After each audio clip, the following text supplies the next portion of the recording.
जबकि उसको प्रॉपर तरीके से प्रोसेस होना चाहिए, प्रॉपर तरीके से डिस्पोज ऑफ होना चाहिए, लेकिन उसके इंस्टेड ऑफ देयर प्रोसेस हम उनको उसको क्या कर रहे हैं, हम उसको नदियों में फेंक रहे हैं, नालों में फेंक रहे हैं। स्वागत है आप सभी लिसनर्स का हिमाचल प्रदेश के पहले कम्युनिटी रेडियो 90.4 रेडियो सोलन पर। प्रकृति तेरे हर रूप की मैं दीवानी, तेरी धूप तेरी छाँव के बिन दुनिया अधूरी। नदी नहरों का बहता ये पावन पानी, ऐसी प्रकृति बिन अधूरी है मनुष्य की कहानी। लिसनर्स, जैसा कि आप सभी जानते हैं, प्रकृति के बिना हमारा जीवन संभव नहीं है, लेकिन ये जानते हुए भी हम प्रतिदिन प्रकृति के साथ खिलवाड़ करते जा रहे हैं। आज विश्व प्रकृति संरक्षण दिवस है और इसी विषय में बात करने के लिए आज हमारे साथ जुड़े हैं सुनील कटवाल जी। Sunil ji waste warrior NGO के प्रोजेक्ट कोऑर्डिनेटर हैं। ये एनजीओ और सुनील जी की लगातार मेहनत से हम वेस्ट मैनेजमेंट और एनवायरनमेंट कंजर्वेशन जैसी महत्वपूर्ण लाइफ स्किल्स को लगातार सीख रहे हैं। सुनील जी, आपका स्वागत है। थैंक यू मैडम, धन्यवाद। सर, प्लीज़ आप हमारे श्रोताओं को अपने एनजीओ के बारे में कुछ बताइए। बहुत बहुत शुक्रिया आपका, आपने हमें वक्त दिया, अपना कीमती समय दिया और हमें अपना काम करने का, जो हम अभी अपने समाज के लिए जो काम कर रहे हैं उनको बताने का मौका दिया। तो सबसे पहले तो बहुत बहुत शुक्रिया आप लोगों का। तो बताना चाहूँगा कि हमारी जो ऑर्गेनाइजेशन का नाम, हमारी जो संस्था का नाम वेस्ट वॉरियर्स है और हम लोग जो है 2012 से लगातार जो है हमारी जो ऑर्गेनाइजेशन संस्था है ये इस्टेब्लिश हुई है और उसके बाद लगातार जो है समाज कार्य को लेकर के प्रयत्नशील हैं। उसमें जो हमारा अभी काम है, हमारी जो ऑर्गेनाइजेशन, हमारी जो संस्था का काम है, वो हम लोग काम कर रहे हैं। जैसे वेस्ट वॉरियर से आपको पता चल रहा होगा कि वेस्ट का जो शब्द है वो इससे बहुत सारी चीज़ें क्लियर हो जाती है। हम वेस्ट मैनेजमेंट को लेकर के काम कर रहे हैं, सॉलिड वेस्ट मैनेजमेंट को लेकर के हमारा जो काम है वो है कचरा प्रबंधन को लेकर के, कि हम किस तरह से कचरा प्रबंधन कर सकते हैं, लोगों को इसके बारे में जागरूकता, उसको उनको जागरूक कर सकते हैं। अभी जो हालात आपने देखा होगा देश के अंदर, प्रदेश के अंदर जो हालात हैं वो कचरा प्रबंधन को लेकर के कुछ खास नहीं है। कुछ ऐसे कोई ऐसे कदम नहीं उठाए गए हैं जिससे कि हम जो है कचरा प्रबंधन को सही तरीके से, सही मायने में उनको अच्छे से व्यवस्थित कर सकें। इसी के चलते जो है हम लोगों ने, हमारी जो ऑर्गेनाइजेशन है इसने ये बीड़ा उठाया है कि लोगों को जो है वेस्ट मैनेजमेंट को लेकर के जागरूक किया जाए, उन्हें बताया जाए कि किस तरह से, कितनी बड़ी ये समस्या होने वाली है आने वाले वक्त के लिए, पूरे देश के अंदर, पूरे वैश्विक तौर पे जो है एक बहुत बड़ी समस्या का कारण बन सकता है। और इसके साथ साथ अभी जो है हम लोग जो है हिमाचल प्रदेश के अंदर काम कर रहे हैं। हमारा सोलन डिस्ट्रिक्ट के अंदर हम कसौली में काम कर रहे हैं, धर्मशाला के अंदर हम धर्मशाला ग्रामीण में काम कर रहे हैं, शहरी में काम कर रहे हैं, इसके साथ बीड़ बिल्डिंग में काम कर रहे हैं। ये हमारे हिमाचल प्रदेश के प्रोजेक्ट्स हैं। इसके साथ हम मनाली में भी हमारा जो है एक परियोजना, जो प्रोजेक्ट है वो शुरू होने वाला है। इसके साथ साथ जो हमारी संस्था का जो हेड ऑफिस है वो है देहरादून में। तो देहरादून की इस्टेब्लिश ये हमारी जो ऑर्गेनाइजेशन है। जी सर, बहुत खूब। सर, आप हमारे लिसनर्स को थोड़ा ये बताएं कि नेचर कंजर्वेटिव डे का क्या उद्देश्य है और इसकी क्या आवश्यकता है हमें। जी मैडम, देखिए जैसे सब लोगों को पता है कि प्रकृति का किस तरह का, कितना बड़ा रोल रहता है, कितना बड़ा उसका एक योगदान रहता है मानव जीवन में। इस वक्त जो है, जो हालात है वो इस तरह से है कि जिस तरह से प्रकृति का जो दोहन किया जा रहा है इंसान के द्वारा अपने व्यक्तिगत लाभों के लिए, वो उसका जो रिजल्ट है, उसके जो परिणाम है आज हम भोग रहे हैं, चाहे वो किसी भी आपदा के रूप में हो। तो दूसरी बात, प्रकृति का जो संरक्षण है वो हमारे लिए बहुत ज़रूरी है, ताकि हम आने वाली नस्लों को जो है उनके लिए थोड़ा एक बेहतर जो है एक जो माहौल है वो हम बना सकें, एक बेहतर प्रकृति उनको दे सकें। उसके लिए ज़रूरी है कि हम जो है अपने नेचर को जो है प्रिजर्व करके रखें। जी सर, प्रकृति के अनेक फ़ायदे तो हम सब जानते ही हैं। इन अनेक फ़ायदों के बावजूद भी हम इसे एक्सप्लॉइट क्यों कर रहे हैं? ये हम अपने निजी कारणों के लिए, आपने देखा होगा कि कहीं कहीं हम लोग जो है, जो एक सपोज, एक मैं उदाहरण के तौर पे आपको थोड़ा सा बताना चाहूँगा कि पहले एक प्रॉपर तरीके से जो है, जब बारिश होती थी, बरसात के दिन होते तो एक प्रॉपर निकास के लिए जो है पानी के लिए नालियाँ होती थी। जी आज वहाँ पे आपने देखा होगा कि पिछले कुछ सालों से जो क्लाइमेटिकल चेंज आए हैं, जो जलवायु परिवर्तन आए हैं, जी उसके चलते क्या है कि वहाँ पे पानी भी अवेलेबल नहीं है। ठीक है, जो हमारे जो रिसोर्सेज थे, उनका जो वाटर लेवल है वो काफ़ी नीचे चला गया है, जो ग्राउंड जी वाटर की बात करें तो वो चीज़ें नहीं थी, तो लोगों ने सोचा कि वहाँ पे जो है घर बना के वो आराम से रह सकते हैं। लेकिन जैसे ही वाटर लेवल एक बार फिर से ऊपर आएगा, तो ये आपने देखा अभी जो घटनाएं घटित हो रही है, चाहे वो लैंडस्लाइड्स हो जी या फिर और भी बहुत सारी कैलेमिटीज आई हुई है, तो वो उन्हीं के परिणाम है। जी। तो हमें कुल मिलाकर ये एक्सप्लॉइटेशन बंद करनी जी चाहिए जितना हो बिल्कुल सके। बिल्कुल। सुनील जी, अब आप हमारे लिसनर्स को कुछ ऐसे उपाय बताएं जो प्रकृति के संरक्षण में लाभकारी हों, जो कि हम डेली प्रैक्टिस कर सकें। देखिए मैम, एक छोटी छोटी चीज़ें भी अगर हम लेके चलते हैं, तो कहीं ना कहीं हम अपनी प्रकृति को संरक्षित कर सकते हैं, जिनमें कि जी बहुत छोटी चीज़ है, जो हमें स्कूल से बताई जाती है कि पेड़ लगाओ, जी पेड़ बचाओ। जी आजकल क्या हो रहा है कि दोहन इस तरह से हो रहा है कि लोगों ने पौधे लगाना, पेड़ लगाना बंद कर दिए हैं, लेकिन उनको काटना बहुत ज़्यादा शुरू कर दिया है। जी तो हम जो है जो पौधों को, पेड़ों को काटने के बजाय उनको ज़्यादा लगाने के ऊपर जो है हम, हमारा मकसद होना चाहिए, ताकि हम एक शुद्ध वायु का जो है वो प्रभाव बना रहे हमारे पूरे प्रकृति के अंदर।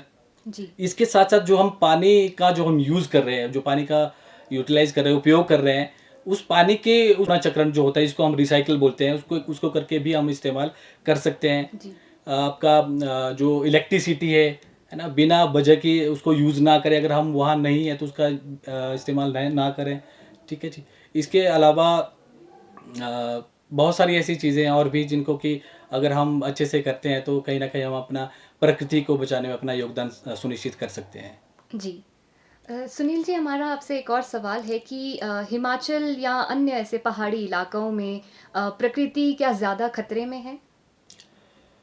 देखिए मैम, अगर हम कंपैरिजन करते हैं अपने पहाड़ी क्षेत्रों का मैदानी क्षेत्रों से, तो कहीं ना कहीं हमारे जो पहाड़ों की जो जलवायु है, उसमें काफ़ी ज़्यादा चेंज आया है, और उसका जो सबसे बड़ा कारण है वो यही है, जो पॉल्यूशन है। जी पॉल्यूशन सबसे बड़ा कारण है। पॉल्यूशन की वजह से जो है, आपने देखा होगा कि एक ग्लोबल वार्मिंग का जो एक शब्द सुना होगा आपने, जो जी बहुत बड़ा कॉन्सेप्ट है, वैश्विक पूरे ग्लोबली जो है इसकी डिस्कस हो रही है पूरे। जी तो कहीं ना कहीं ये हमारे पहाड़ भी इसे अछूते नहीं रहे हैं। तो जैसे प्लास्टिक का जो यूज़ है, आप इसको मैं पहले कंसिडर करना भूल गया, प्लास्टिक का जो हम यूज़ कर रहे हैं, सिंगल यूज़ प्लास्टिक का खास करके, कि जी इसको हम वन टाइम यूज़ करते हैं, उसके बाद जो है उसको हम बाहर फेंक देते हैं कहीं भी। जी क्योंकि यहाँ पहाड़ों की जो स्थिति है वो पहले बेहतर हुआ करती थी, लेकिन पिछले कुछ समय से, चाहे वो टूरिस्ट की यहाँ पे आवाजाही हो, जी चाहे वो यहाँ का जागरूकता, जो लैक ऑफ अवेयरनेस है, हम लोगों को जी जागरूक नहीं कर पा रहे हैं प्रॉपर। तो बिल्कुल ये खतरे का, ये चिंता का विषय है कि अभी आपने परवान, हमारे यहाँ हिमाचल प्रदेश के परवाणु में जो हाँ इंसिडेंट हुआ है, जी जो घटना हुई है, वो कहीं ना कहीं इस चीज़ का संकेत है कि जो कचरा जो हम प्रॉपर तरीके से उसको मैनेज नहीं कर पा रहे हैं, और इधर उधर हम उनको लिटर कर रहे हैं, उस कचरे को फेंका जा रहा है, जबकि उसको प्रॉपर तरीके से प्रोसेस होना चाहिए, प्रॉपर तरीके से डिस्पोज ऑफ होना चाहिए। लेकिन उसके इंस्टेड ऑफ देयर प्रोसेस, हम उनको उसको क्या कर रहे हैं, हम उसको नदियों में फेंक रहे हैं, नालों में फेंक रहे हैं। तो जो हमारा वाटर लेवल है, ज़्यादा बारिश के कारण जो है, उसका जो पानी का हमारा जल स्तर है वो बढ़ जाता है, और जो वाटर जहाँ से ड्रेन होता है, वहाँ पे जो जो पूरा हमने जो कूड़ा इधर उधर फेंका होता है, वो वहाँ पे जाके ब्लॉक हो जाता है, तो उसकी वजह से ऐसे हालात पैदा होते हैं। जी, ये काफ़ी दुखदाई है। बिल्कुल, आने वाले वक्त के लिए हिमाचल प्रदेश के साथ साथ और भी जितने पहाड़ी क्षेत्र हैं, उनके लिए ये चिंता का विषय है, और इसी चिंता के विषय को, यही यही चिंता है, इसी के लिए हम जो है, हम लोग यहाँ पे हम एज ए वेस्ट वॉरियर जो है, लोगों को जागरूक कर रहे हैं, उनको बता रहे हैं कि कूड़े को किस तरह से आपको प्रॉपर तरीके से प्रबंधित करना है, किस तरह उसको मैनेज करना है। बाकी अभी हमारा ये मुहिम शुरू है, तो हम उम्मीद करते हैं कि बहुत जल्द जो है लोगों को इसके बारे में थोड़ा बताएं भी, और उनको जागरूक करें। जी सर। सर, मेरा अगला सवाल भी इसी विषय में है कि आज की प्रकृति की हालत जो है हमारे कल की पीढ़ियों के लिए या भविष्य के लिए किस ओर इशारा कर रही है? आने देखिए मैम, वाला कल कैसा होगा? जी बिल्कुल। देखिए मैम, जैसे आपको पता होगा कि प्रकृति अभी भी जो है, अगर अभी भी हम लोग अपने अपने जो हमारी जो कार्यशैली है प्रकृति के प्रति, या जो हमने जो रुख अपनाया है, जो रुख अख्तियार किया है हमने जी। प्रकृति को लेकर के, अगर अगर अभी भी हम उस चीज़ को लगाम लगाएं, उस चीज़ के ऊपर लगाम लगाएं, उस प्रकृति दोहन के ऊपर लगाम लगाएं, तो कहीं ना कहीं हम आने वाली पीढ़ियों के लिए एक बेहतर प्रकृति दे सकते हैं, जी। उनको एक बेहतर जलवायु दे सकते हैं। लेकिन जिस तरह से इंसान महत्वाकांक्षी हो रहा है, पेड़ों के लग धुआंधार जो है कटान हो रहे हैं, जी। प्लास्टिक का जो यूज़ है वो धुआंधार हो रहा है। पहले क्या होता था, पहले के ज़माने में आपने देखा होगा कि हमारे जो बुजुर्ग थे वो प्लास्टिक की जगह जो थे वो कपड़े और जूट के बैग लेके जी। जाते थे, जब बाजार लेके जाते थे। जी। लेकिन आज क्या हुआ, आज अगर उससे उसका कंपैरिजन किया जाए और तुलना में उनकी अगर आज के युग के साथ तुलना की जाए, आज के दौर के साथ तुलना की जाए, तो आज हम जो है उस प्लास्टिक बैग को ले जाना ही ज़्यादा प्रेफर करते जी। हैं इंस्टेड ऑफ जो क्लॉथ बैग है। जी। लेकिन वही बात है कि हम उस वन टाइम प्लास्टिक को हम यूज़ कर रहे हैं, लेकिन इसके बाद यूज़ करने के बाद हमें ये पता नहीं होता कि उसका हमने क्या करना है, उसको किस तरह से हम उसको रीयूज़ कर सकते हैं, जी। या उसको कहीं जाके लिटर करना है, ये मतलब कहीं जाके उसको डिस्पोज ऑफ करना है। तो ये सबसे बड़ी वजह है। तो अभी भी हमारे पास वक्त है, अगर हम सुधर जाएंगे तो हो सकता है कि हमारी आने वाली नस्लें जो है एक बेहतर जलवायु उनको मिले। जी सर। सर, आपके इस अच्छे काम में, इस एनजीओ में आपका साथ देने के लिए अगर वॉलंटियर्स आपके साथ जुड़ना चाहते हैं तो वो कैसे जुड़ सकते हैं? देखिए मैडम, हमारे क्लीनअप्स ड्राइव होते हैं, बहुत अच्छा आपका प्रश्न है। तो हम भी चाहते हैं कि हम जितना जितना सहयोग हमें पूरे जिला सोलन से मिले जी। उतना कम होगा, क्योंकि ये किसी एक जगह की समस्या नहीं है। जी। लेकिन हमें शुरुआत करनी थी और हमने ये शुरुआत करी है। जी। हमने ये जिम्मा उठाया है कि हमें इस प्रकृति को बचाना है, इस धरा को बचाना है, ताकि हम आने वाली नस्लों के लिए बेहतर जो है कल दे सकें। तो इसके लिए मैम हमारे क्लीनअप्स ड्राइव होते हैं, हम जो है मूवी स्क्रीनिंग करते हैं, एंटी लिटरिंग हमारी प्लेजेस होती है। तो इसके लिए कसौली की बात की जाए जी। तो आप एज ए वॉलंटियर हमारे साथ आ सकते हैं, कोई भी आ सकते हैं, हमारे क्लीनअप में हमारा साथ दे सकते हैं। जी। उसके लिए हम एक प्रॉपर उनको रजिस्टर किया जाता है, उनको प्रॉपर की वॉलंटियर्स की लिस्ट में, तो वो हमसे जुड़ सकते हैं। जी सर, आई एम श्योर सब लोग ज़रूर आपके साथ जुड़ना चाहेंगे। सर, हमारे लिसनर्स के लिए आज के दिवस पर आपका एक क्या मैसेज होगा? मैं यही सबसे ये निवेदन करता हूँ, ये मेरी प्रार्थना रहेगी कि जितना हो सके उतना अपनी प्रकृति के प्रति वफादार रहें। अपना जो इसके साथ साथ जो है अपना जो आपका वेस्ट होता है, आपका जो कूड़ा है, उसको भी आप जो है प्रॉपर तरीके से उसको मैनेज करें, अच्छे तरीके से उसको मैनेज करें। आपको पता होना चाहिए कि गीला कूड़ा क्या होता है, सूखा कूड़ा क्या होता है। जी। जब हम ये जो बेसिक चीज़ें हैं, ये जो आधारभूत जो चीज़ें हैं, अगर इनका हम सही तरीके से इनका प्रबंधन कर पाएंगे, तो उम्मीद करता हूँ कि हमारा जो कल होगा वो बेहतर होगा। जी।